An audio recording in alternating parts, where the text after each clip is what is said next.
Welcome to Wind Down and Focus. We are Annette and Christina, photographers with over 15 years of experience in portraits, branding, and senior sessions. We're here to share everything we've learned along the way.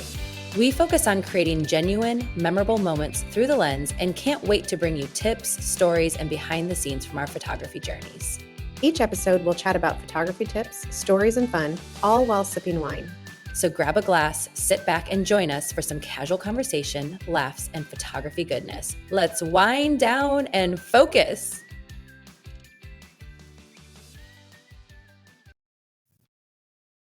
Hey, and welcome to episode 16, Finding the Perfect Photography Locations. I'm Annette. And I am Christina. Today we're discussing the perfect photography locations. We thought this was actually a good one. Annette came up with this idea, and I was like, that is a great idea. It is. And right before when we were testing our wine, we actually were talking about a location at some of our shoots this week, and we're like, oh, see, that's why we have to have this conversation. Exactly. So before we get into it, let's talk about our wine. Yeah, yummy. So I decided to grab a bottle of wine that I had at my house that is pretty easy for people to find. It's a pretty well-known one. It is the Locations wine, and it's specifically the CA1, and it's a red blend. So let me tell you about it. If you don't know anything about this wine, guess what? I have all the research for you. It was good. It's a California red blend. On Vivino, it gets 4 stars with over 7,500 ratings. It is priced around $13.50 at your local Total Wine. So it's a very well reasonably priced wine, especially for how reasonably good it tastes. You know? Yeah. The Locations wine is made by Dave Finney. Dave Finney is a well-known winemaker. He's behind or associated with several notable brands, notably Orin Swift, and he also developed the Prisoner wine brand, which are pretty well-known. He had a concept where he wanted to make wines that represent a country or a place by blending across the wine-growing regions within that place. So in essence, the question was, if we weren't constrained by the rules that limit blending across appellations, could we capture the essence of a region or a country in one blend? What are appellations, you ask? And I'm thinking I'm saying that right. Appellations. That's the way I'm saying it. If I'm wrong, I'm sorry, guys. I did not know what that word meant, so I Googled it. An appellation refers to a protected geographical region where wine grapes are grown. So, for example, we talked about before the AVAs, the American Viticultural Areas in the United States. That's an appellation. So he wanted to come up with a wine label where he'd make a wine that represented that region. So there's like an Italy one, the California one, where the CA is the California one. Okay. And guys, it's also my initial, so I really like it because of that. That's the only reason she got it. So for the CA version, Finney sources fruit from several California wine appellations, including Napa, Sonoma, Mendocino, and the Sierra foothills. The blend is very complex. The common grapes in the blend include Petit Syrah, Barbera, Tempranillo, Syrah, Grenache. The wine is typically barrel aged for about 10 months in oak before they release it as well.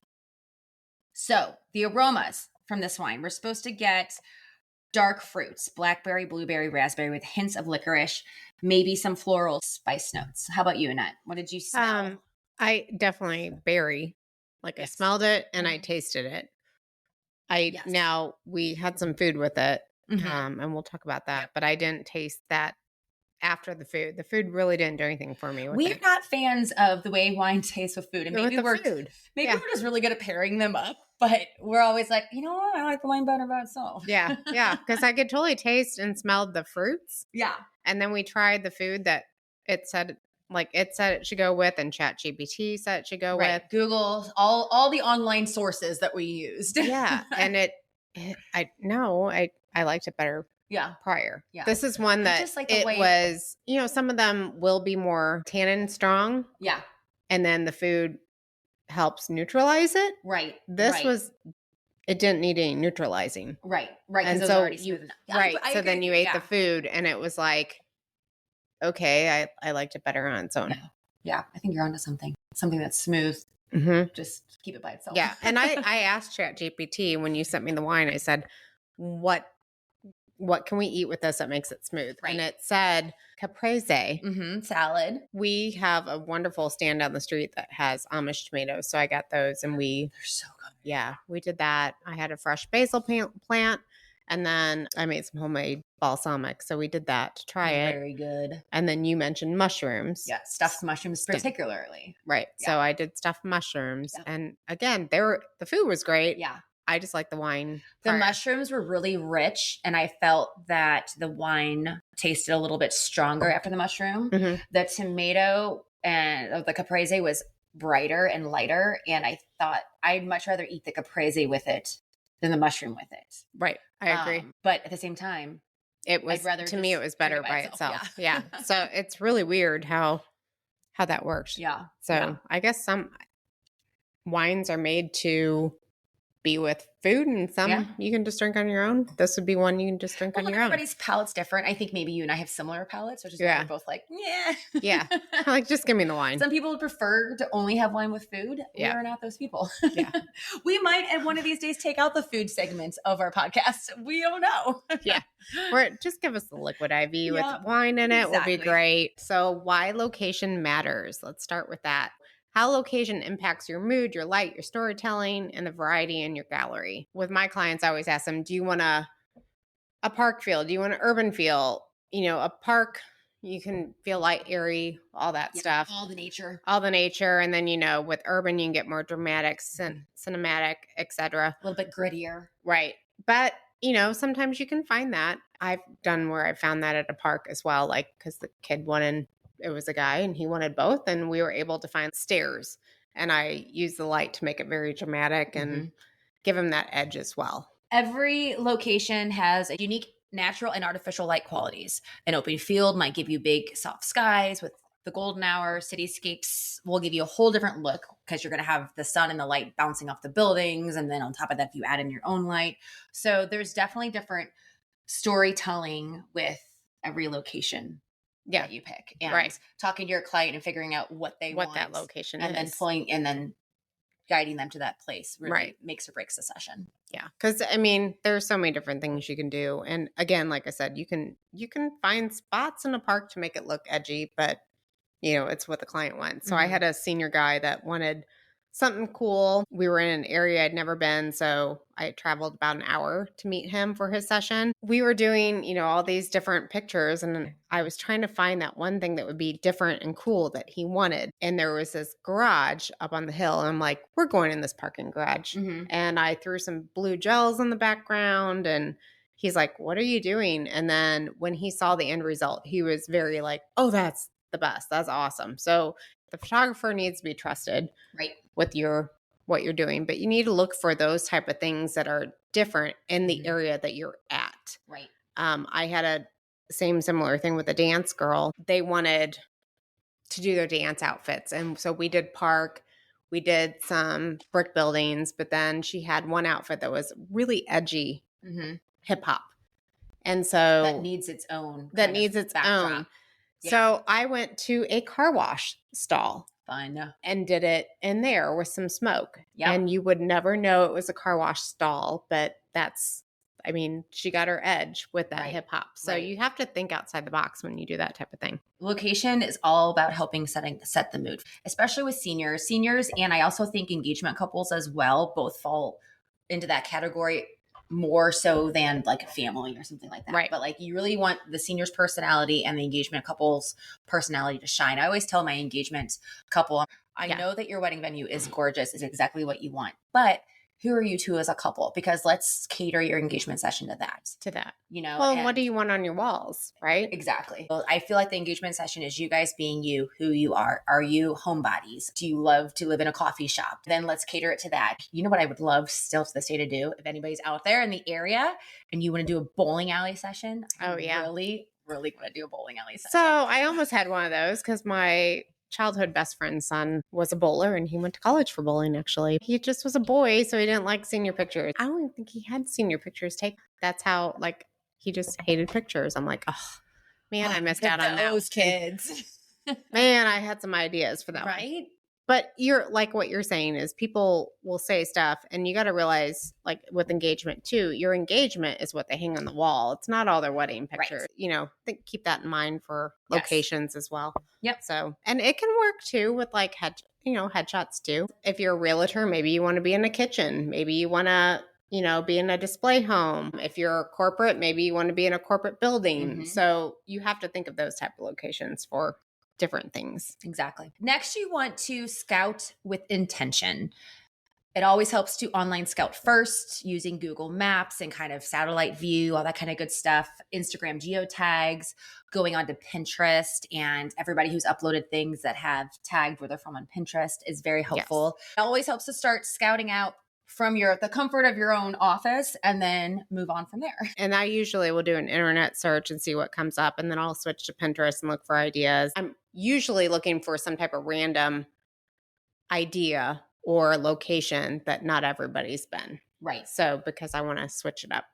It's nice to have something that you post on social that you have other people asking like, where was that? That I can't recognize that because especially where we live, I'm sure it's like this in most bigger cities. Yes. It's like, oh, I know where that is. Oh, I know where that is. Oh yeah. Yeah. Yes. Everybody's done that. And that's kind of what we were talking about prior to this is she has a shoot coming up and they want to go to a park that we go to quite frequently with seniors and families and what have you. And it's just, for us, it's repetitive at that park and we want people to try something different. So we had this conversation about it. Like we just, trying to get people out of their comfort zone. You see your classmate or you see another family at this location. It's a great location. Love it. But let's try to find you something different so that you stand out or you have something different than everybody else does. I love to drive around. And when I'm driving around, we'll say, if I find a cool barn or I find something that like really speaks to me, I like to just do a pin on my phone and be like, cool barn here. I actually have a handful of cool barn here. I went through a barn era where I wanted to only photograph people in front of barns. There was one of those. When I got married, I was like, find me a cool barn. Yep. I want to be in front of a barn. So I went through that whole era. But now you still have them, but they're going down. And then just note the seasonal changes too. It might be a park you're familiar with, but it could look very different times of the year. Right. So you might have to go out there and double check it before you have your session and just make sure it is what you expect it to be. There is a park that's close to me and Annette that's within 10 minutes of our houses and they're digging up the lake right now. Yes. So, and it's a go-to fall park and we're getting ready right into the beginning of fall season. There's no pond. There's no pond. So we can still go there, but we just have to keep in mind, guess what? We have to stay away from that entire area. Yep. If I am asked to go to a place, and I've done this on wedding days too, and I've never been there, I will do a couple things. I will get online first and look as many pictures as I can online so I have an idea of what the place is like. And then I just show up early. If I'm supposed to meet somebody at 5 p.m., I show up at 4:30, 4:15, whatever time I feel like I need. So that I don't feel rushed. I can go walk around, scout it out, find all my locations that I'm like, these are the good ones. And then that's also good, guys, because once your clients show up, you're not like fumbling around. You know where you're taking them. You look more professional that way. So we were talking about this as well because there's a park that was brought up and there is a lake and you don't want to take your client down what might be a 3-mile hike around a lake. So you want to get early and make sure. Like, okay, I can only take them this far. Right.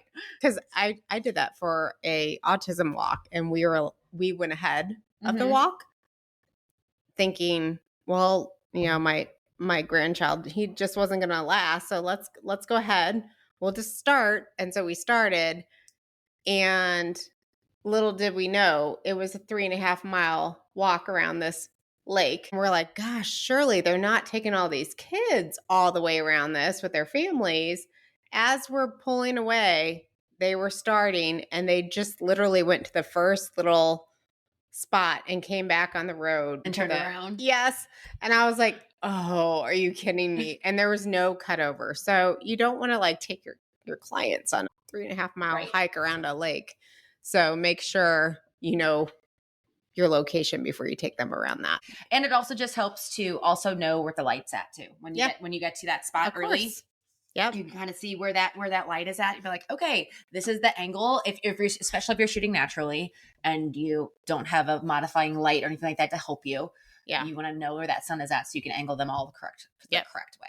Yep, for sure. Okay, so let's think beyond the obvious. So everyone wants to go to the big park or downtown spot, look at your car washes, your parking garages, coffee shops, bookstores, creeks, bridges, underpasses, rooftops, even ordinary spaces like alleys and textured walls and stuff like that would work. So parking garages are great if it rains. I've had like homecoming or prom. That's a great place. Or just, your general client if you want to take some there. Oh, think fun building. So I was driving back home from the lake and we passed Sullivan, which is like an hour and a half from us. But I saw like a cool Sonic building. It had like all these fun colors on the side. I'm like, oh, I wish we had that close by because that would be fun. Really so if you look for those buildings, if you see that type of stuff, I actually just saw today driving to the DMV, the car wash I did the picture in, they had actually painted it.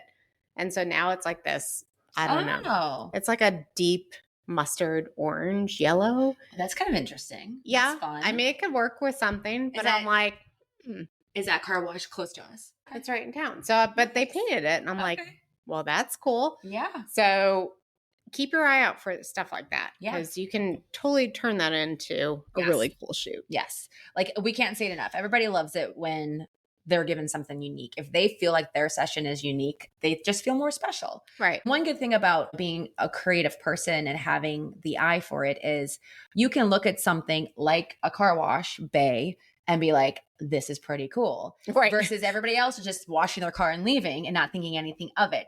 So when you can see, magic in terms of a better word, in places that are just everyday, mundane, normal places, but you can be like, you know what? I can put a spin on this and I can actually make this work.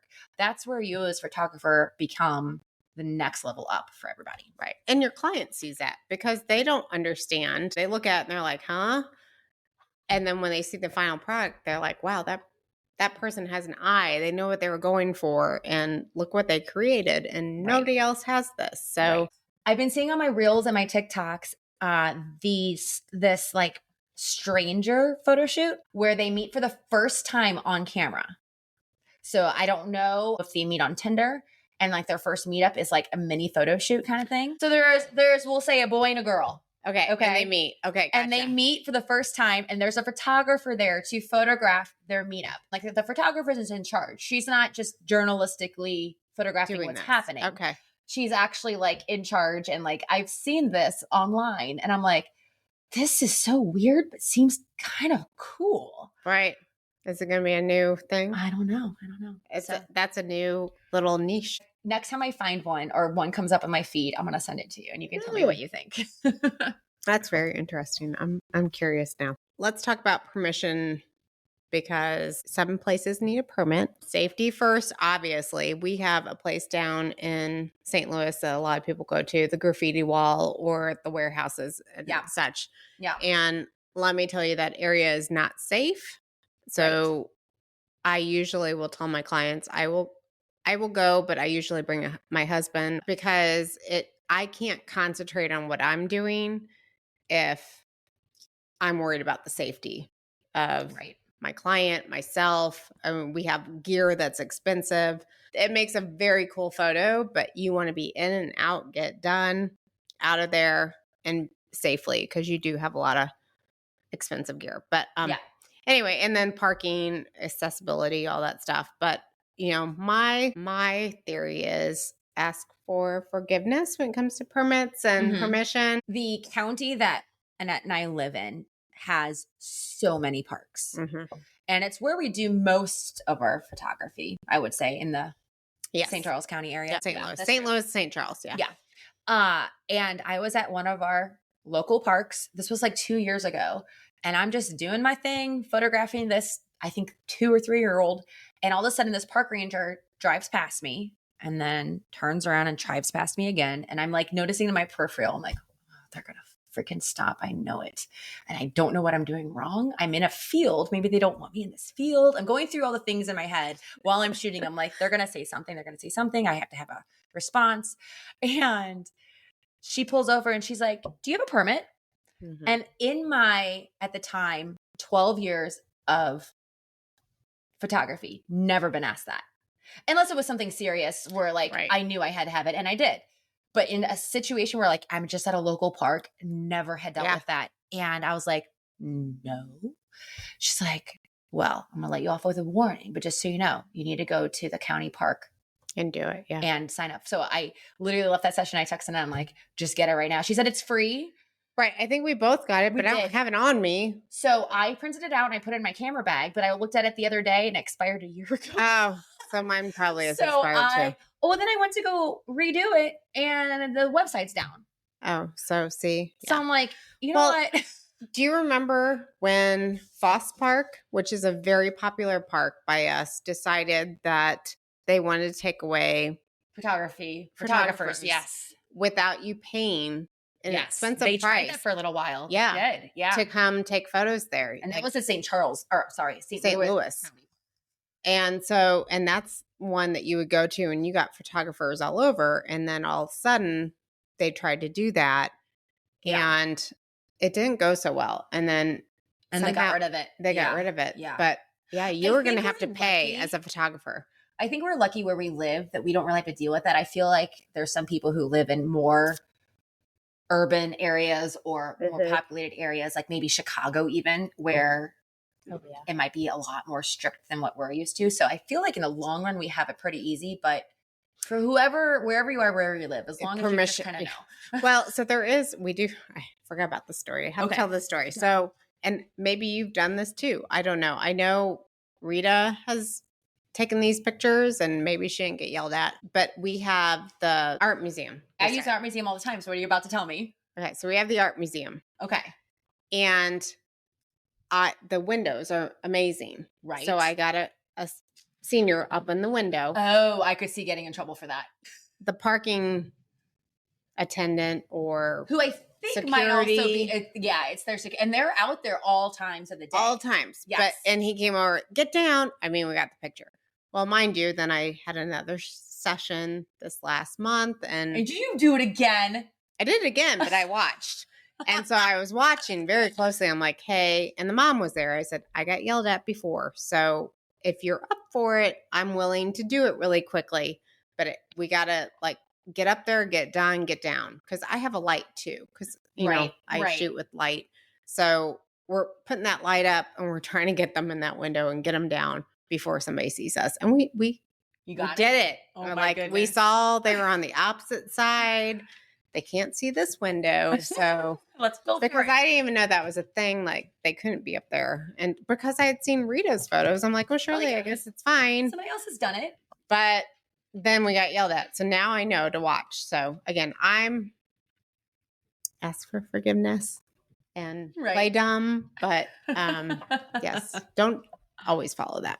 Right. If you think you can get that awesome shot without anybody getting hurt. Sometimes you just want the shot. Yeah. I mean, sometimes I'm getting that shot. So next, we want to have a location library built. It's very important to have that built. Whether you want to have a personal notebook, a folder on your computer with photos of each spot that you've gone to that you've liked, if you have notes in there of like when you think is the best time and day of year, it helps your clients choose, and it also saves you from scrambling last minute. I have a spot on my website where I can send them and say, here's some popular spots. I think we're both the same. We both kind of have our notes. Yeah.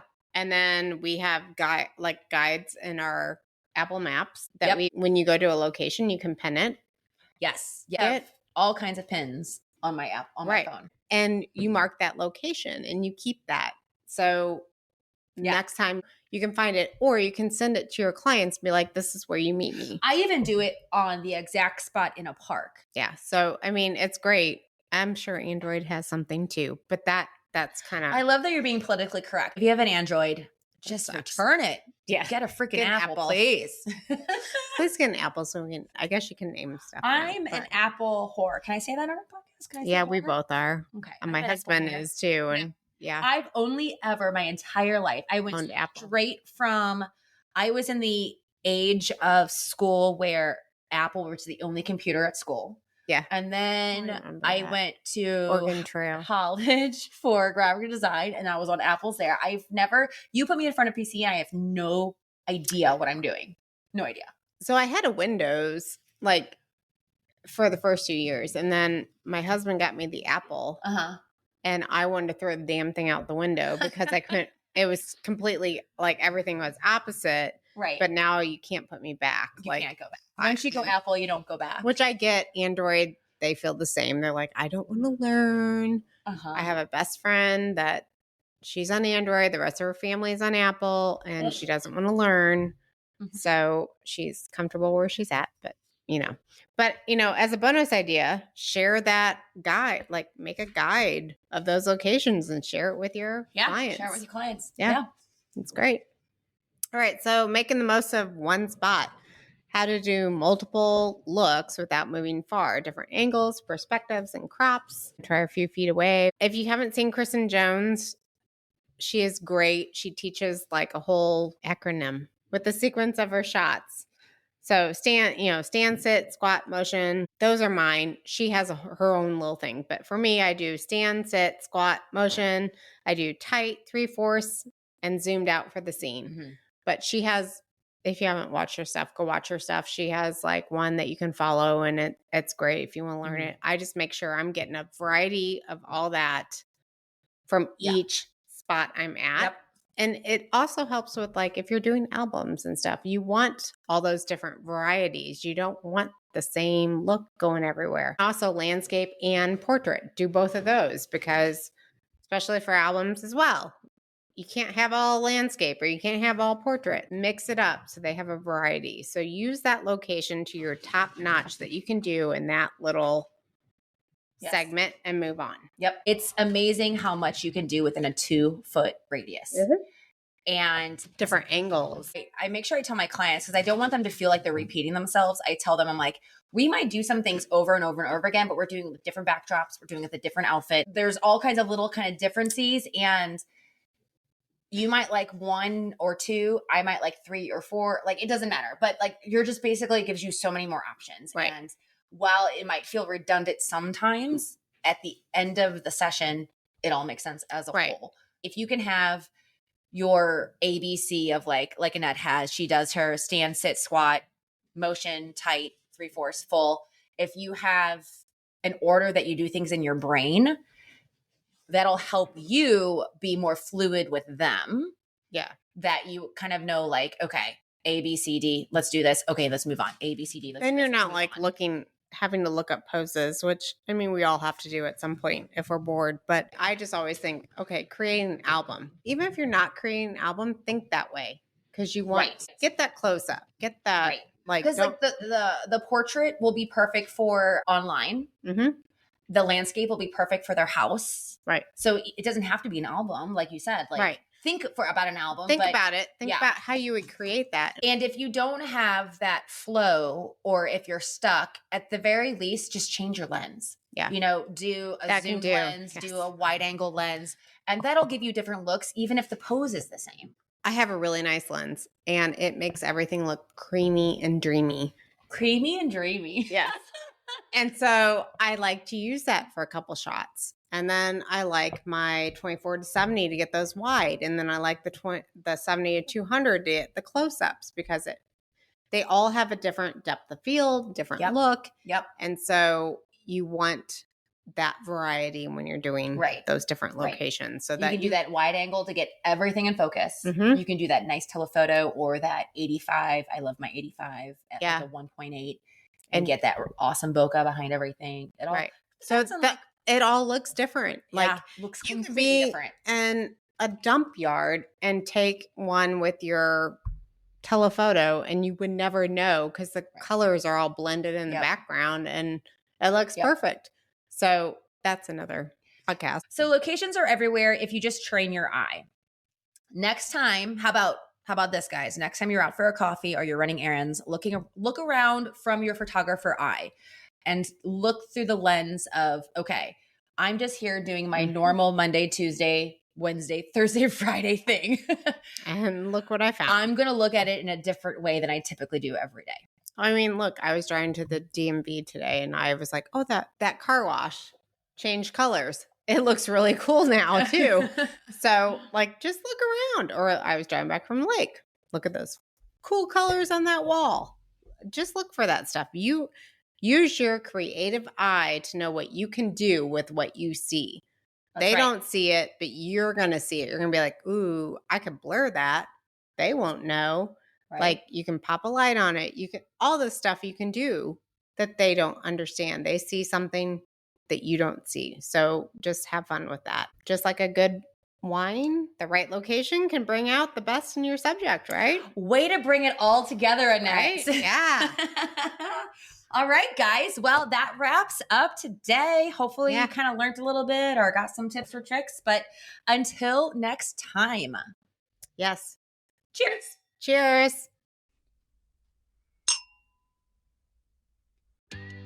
And that's a wrap for today's episode of Wind Down and Focus. We hope you had as much fun as we did. Don't forget to subscribe so you never miss an episode full of photography tips, stories, and of course, some laughs. Thanks for hanging out with us, and remember, whether you're behind the lens or in front of it, keep having fun and capturing those unforgettable moments. Catch you next time as we sip, chat, and focus on what makes photography awesome. Before we go, can you do us a small favor? Go online right now and share this episode with one friend who you think will love it. And while you're at it, we'd love for you to leave us a review. It really helps us reach more photographers like you. Also, don't forget to check out the show notes. We've got a free guide waiting for you when you subscribe. It's called 5 Ways to Get More Photography Clients, and it's packed with actionable tips to help you grow your business. Thanks for being here, and we'll see you next time on Wind Down and Focus.